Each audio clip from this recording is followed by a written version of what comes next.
สบายดีท่านผู้ชมเนาะสบายดีภาพบรรยากาศในยามอ่าแรงใกล้ๆเข้ามาแล้วพี่น้องเอ้ยแต่แล้วโดยหลายๆไกลแต่แล้วพี่น้องเนาะว่าเรื่องแก้ไขเรื่องน้ำพี่น้องเอ้ยเฮ็ดห้องน้ำก็เมทัลแพทย์อันนี้เอาไปทิ้งไปใกล้ได้ไหมเมทัลแพทย์นี่นำไปเอาไปใส่อันนั้นเลยลูกไปอ้วยเนี่ยท่งกันได้พี่น้องเอ้ยจะแก้ไขเรื่องน้ำเนาะจะทดลองพี่น้องเอ้ยทดลองบ่าวนำก็แนะนำให้ทางน้องเคยเนาะเข้าไปเสียบนี่ไว้เกี่ยมไว้น้องบ่ทาคอดปานนั้นก็ได้บ่ทาคอดพอมันใส่โซข้าวซื่อเอาไว้บ่เทิงสำนั้นน่ะเอาลงตึมน้องๆเอายาเม็ดสีข้าวมาให้ได้น้องอีนี่ฮะเด้อสิเอายาให้อันทางซาวลีกินก่อนเป็นไข้เป็นเจ็บหัวพี่น้องยาดีไข้นะอันยากล้องสีขาวนะเห็นบ่โอเคพี่น้องเอ้ยนั่นเนาะเป็นยาไม่แก้วให้พี่น้องเอ้ยกินเท่าไรก็ดีเท่านั้นเลยพี่น้องเอ้ยเราไปเต็มบุญหน่อยแท้ว่าสาลีเอ้ยสาลีกินยาเอามือมาโอเคกินเท่าไรเม็ดกินน้ำใส่เต่าน้อยโดยไปมาดิมีตัวระบิดบ่พ่อพ่อมีตัวระบิดบ่น้องมีตัวระบิดบ่เขาจะสอกตัวระบิดเด้บังสอกตัวระบิดมาใส่บังเอาป้ายมีดก็ได้หน่อยโอ้พี่ดอกเอ้ยเนาะทางอีพ่อเพิ่นเปิดเพลงพี่ดอกเอ้ยดีคนนึงก็เนาะอยู่รถเขามีบ่ตัวระบิดจะได้แก้ไขเรื่องไฟมีบ่โดยบุญมีอยู่นำแม่ตู่นำแม่ยังโดยแม่ตู่นำอันนั้นจอบไม่ใช่ละอยู่นำสเต็กเน้อ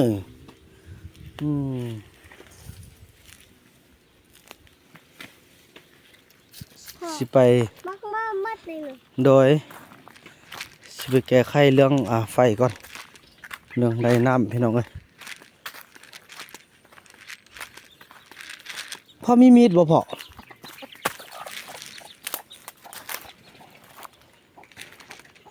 จะลองมาเรื่องอันใส่หม้อไฟเลยพี่น้องท่านใดก็มันได้เนาะเพราะว่ามันบ่มีน้ำใส่พี่น้องเอ้ยสร้างคนก็มาเฮ็ดเวียกพี่น้องผู้เดียวเนาะเพราะว่าเวียกเบาเพิ่นจะต่อเศร้าขึ้นหั่น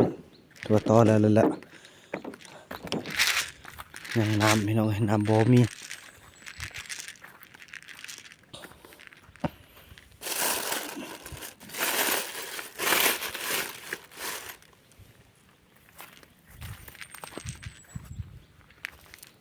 เทหมดแล้วเนาะเทตั้งแต่เช้ามาผู้เดียวพี่น้องเอ้ย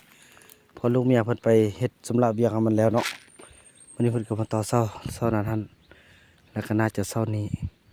เช้านี้น่าจะบ่ได้ต่อแล้วบ่หรือว่าต่อบ่แล้วอันนี้ก็ต่อหมดแล้วเนาะคือบ่มีตัวระบิด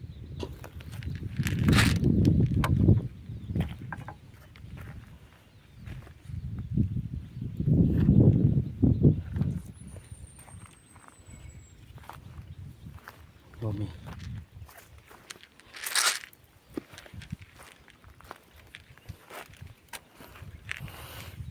สร้างปูนนี่มันบ่แม่นสร้างไฟเนาะมันสิมีใจจังได๋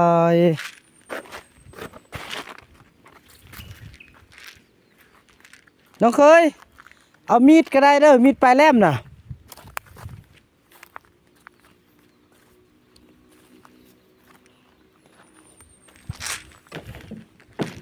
ยายไปมาต่อ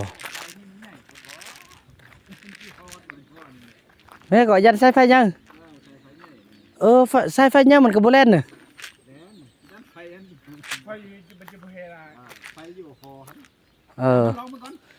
ทดลองเนาะ เอาเหรียญไปลงที่นี่ก่อนก็ได้นะ อ่ะ ลองมันกับหัวน่ะ ใส่ครีมนั่นเนาะ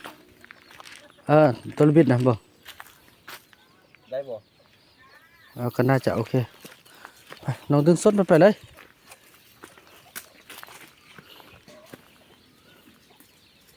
เบิ่งหายเป็นคนนึงน้องจ้องน้องแกเด้อ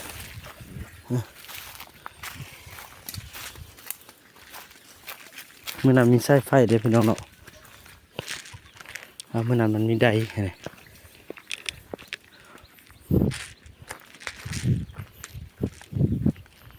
น้ำเป็นสิ่งที่สำคัญเลยโอ้พี่น้องเอ้ย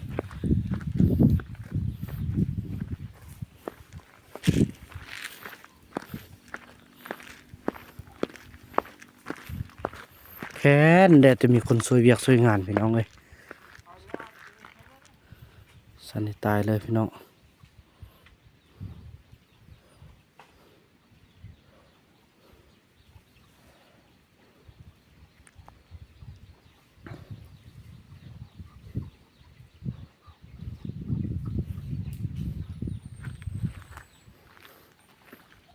ได้แล้วบอกไอ้เด้อไปต่อคนพี่น้องเนาะ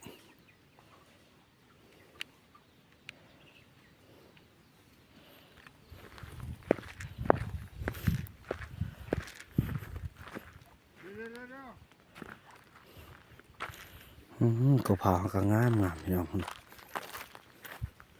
เริ่มงามขึ้นแล้วเนาะ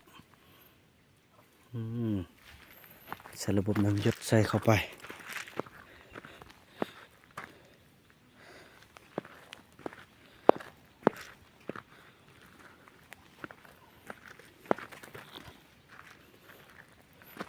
โอเคทั้งละน้อง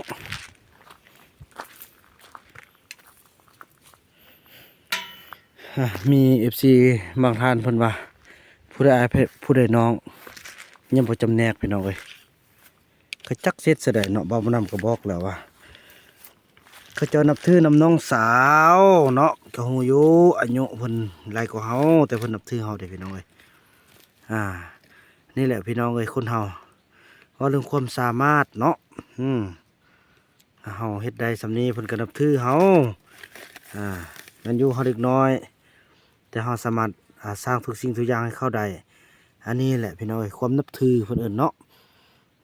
เอิ้นเป็นน้องเคยก็เอิ้นเป็นน้องก็น้องเคยเห็นเอาได้เนาะไปต่อกันพี่น้องเอ้ย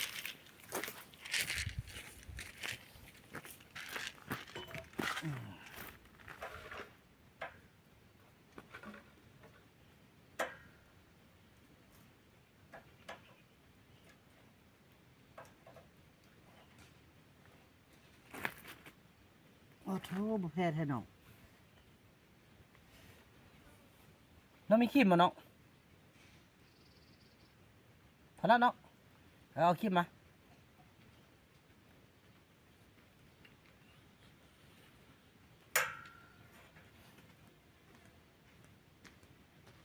เขาตัดเลยก็ได้อันในเมื่อเขาบ่แพ้เขาตัดออกกระดาษจิตต่อตัวดาวจริงนั่นเนาะ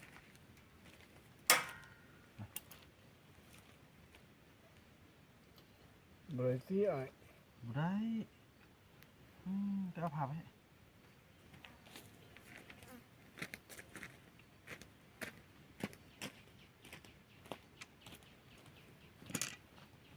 กาแฟมาพร้อมเด้อเอากาแฟมาพร้อมเด้อถ้าครีมตัดของเราอยู่หันมีบ่อยู่ในสร้างครีมตัดนะเขามีบ่ถ้ามึงดู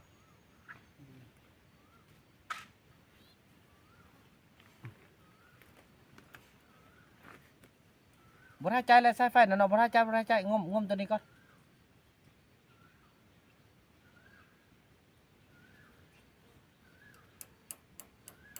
ฟ้าบดพี่น้องเอ้ยมื้อใดฟ้าบดแล้วมีปัญหาหั่นบ่เพิ่นบ่ขึ้นเลย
น้องว่าเจ้าร่วมกันน้องว่าน่ะ บ่ได้ลองแล้ว ต้องละ บ่ได้เอาตัวห้อง ว่าได้ดีดอกตัวที่ห้องหรอกตอนนั้นอันโก้มันฟันไหม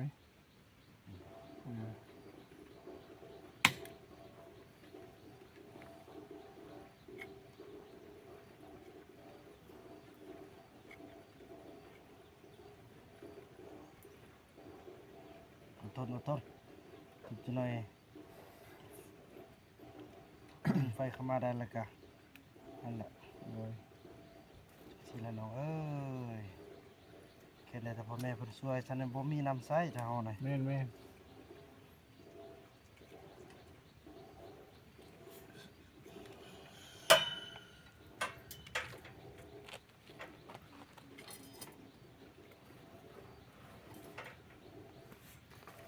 อันนี้แหละมันแม่เจียวอนนะช่วยอันนี้แหละ อันนี้ได้ไงไม่จะหมดซอย นั่นแหละช่วยโอ้นับแต่ปรับดินปรับดอนพุ่นน่ะน้องเอ้ยเอาบ่ลืมพระคุณเพิ่น เพิ่น เนาะ จะไปได้ เพิ่นอยู่อเมริกาน้อง อเมริกา แต่ว่าบ้านเกิดเมืองนอนเพิ่นเลยอยู่บ้านอันนาตอน้อยเฮานี้เมืองสยามนี่ เด้อ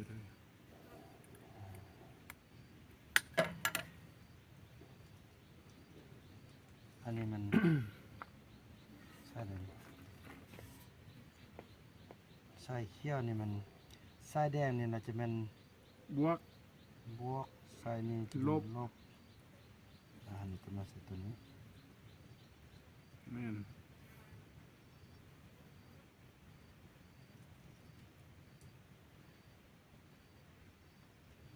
ใส่ไปได้เอาใส่มันเนาะใส่ไปเอากระไม้ออกเนาะ เอาบ่ปัดกวนก็มันนี่มาห้างมาพระเจ้าหันพันโนให้ยังนะ ได้แล้วบ่ท่าเอาดอก นี่ เฮาบ่แม่นว่าเฮาสิใส่ตลอดได้เห็นนี่เฮาใส่แบบอันนี้ ทุกเขา เอาสีขาว ทุกเขาไปกัน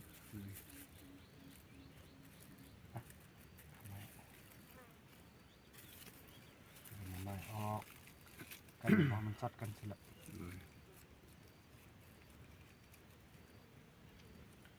วันนี้น้องน้องไปพุ่นไปเปิดตัวตีดอันก่อนเด้อตัวที่เราจะสร้างไฟนะหลังจากเปิดตีดกันเสียงมันเศร้าเปิดประมาณวงนับ1 2 3 4 5 10แล้วก็น้องก็เอาใส่ไฟตัวปักเสียบนะเสียบปักเลยแล้วอาจจะห้องใส่เด้อว่าได้หรือบ่ได้โอเคไปเลย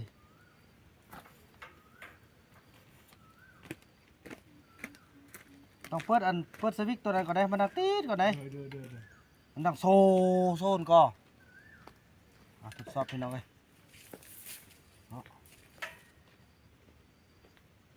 ตอนนี้ถือว่าใส่แสงตาเว้นนี่เมื่อไรฝาบดพี่น้องเลยมื่อนี้ทดลองใส่พอไฟไฟโทรศัพท์ซาลีกระบอกอะไรแบบนี้กระเสียแหละพี่น้องเลยเนาะเด็กน้อยเอาไปลิ้นตอนนี้รอฟังบ่มีคนช่วยนี่ก็ดีใจพี่น้องเลยเนาะพอพดสำนีบขึ้นได้พี่น้องเลยจะได้เพิ่มซองแซงซองแผ่นหนึ่งน่าจะขึ้นเปิดแล้วบ่ขณะว่าเปิดแล้วห้องสะอาดเลยเด้อ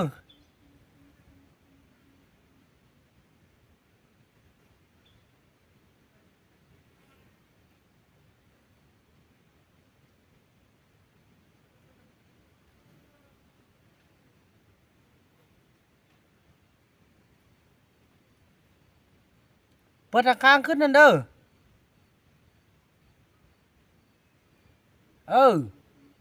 น้ำ1 10ปะเนี่ย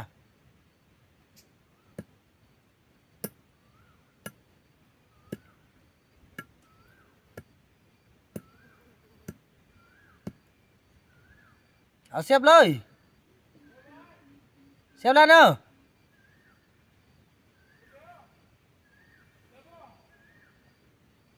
บ่ย่าน้องปิดสวิตช์ตัวนั้นลงเถอะทางเบื้องสุดนุ่นก่อน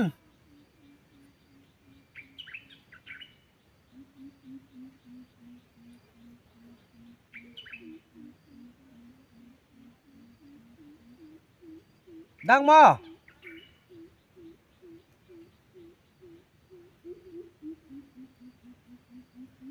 น้องนกอยู่หันบ่ปิดโตนไฟเก็บแสงลงโลนเปิดแต่หม้อไฟ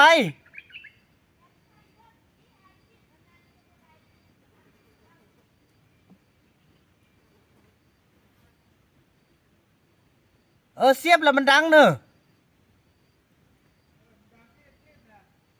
อันคันเสียบแล้วมันดังมันบ่พอโอ้ไฟบ่พอซะนะเนาะ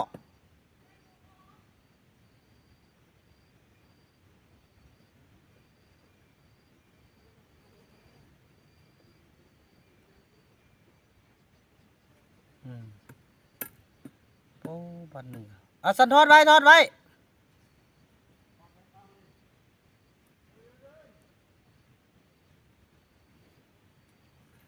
ไม่ได้พ่นไปเลย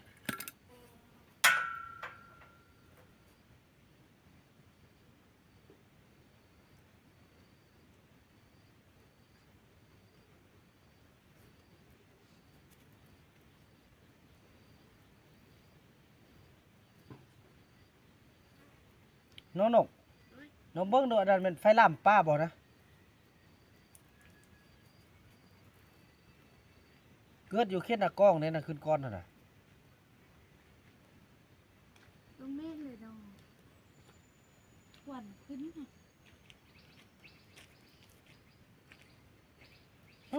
คนมักซาช่วยกันเนาะ ไปหัวไอ้ บ่พรบ่ โดย เล่นอยู่นี่อันเล่น อืม ดูหุ่นบนนึง ปะโทษพูดได้เป็นเปิดเพลง พอ พอ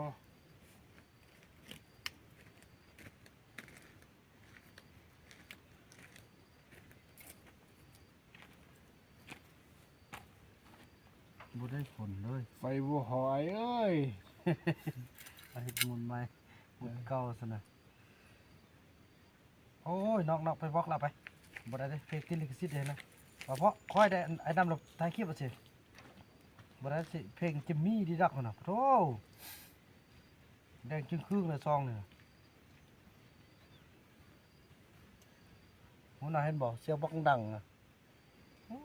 บล็อกก็บ่ฟังเพิ่นเอาผู้ใดก็ได้โอ้ยตายบ่ทันได้ยินหรอกติปานนี้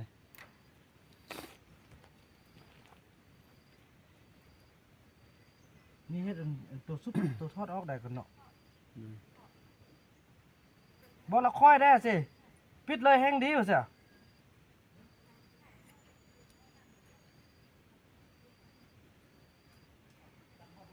โอ้ดังแท้พ่อ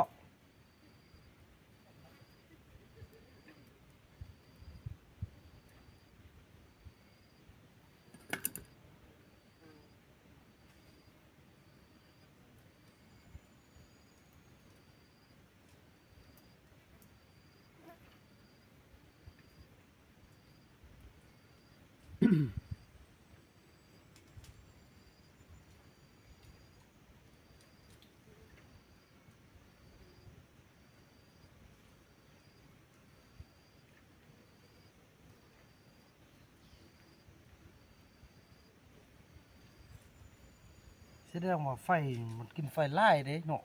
โดยไม่เนาะเสร็จแล้ว นั่นว่าพัดลมมาเปิดได้เด้พุ่นน่ะเนาะ แม่น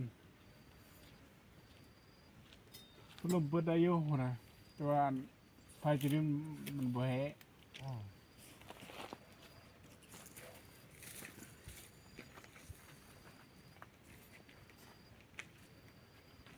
ฟังนะ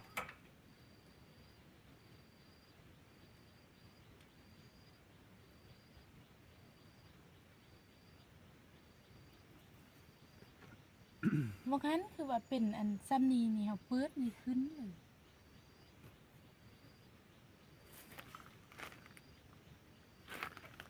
พี่โอ้ยเนาะป้าน่ะไฟขึ้นได้เด้ เป็นสั่นหูครับสั่นหูอันนี้ลงมาตั้มอันนี้ เราอยู่เกี่ยวมันเนาะเกี่ยวอยู่เก็บไปหูมัน คุณ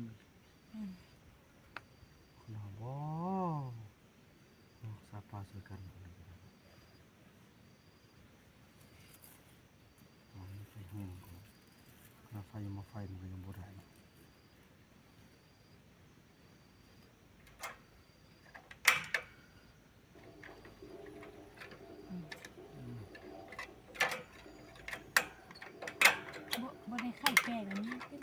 เอาไป หรือว่ามันเป็นข้าวขี้เมี่ยงบ่หึไฟบ่เข้าดีบ่หึ ลองไข่คุณ ว่านี่มันข้าวขี้เมี่ยงเนี่ย ถ้าขุดไฟอันนี้สิ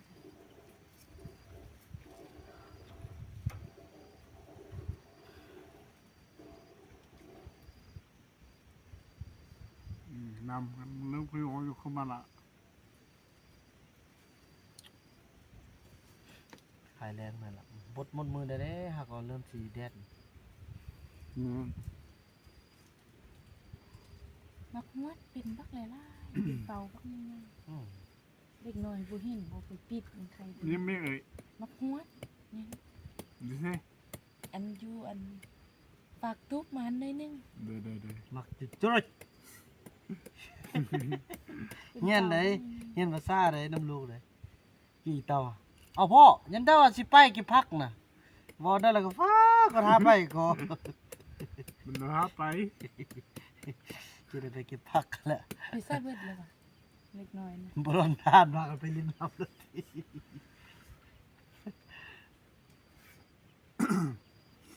โอ้บ่ขึ้นดอกอ่ะฟังไว้ใส่ไฟนิดนึงกูไปเด้อกูรับซองอีกแล้วพี่น้องโอ้ยพี่น้องเอ้ยบ่ได้เนาะน้ำบ่ขึ้นพี่น้องเอ้ยนั่นได้ก็บ่ขึ้น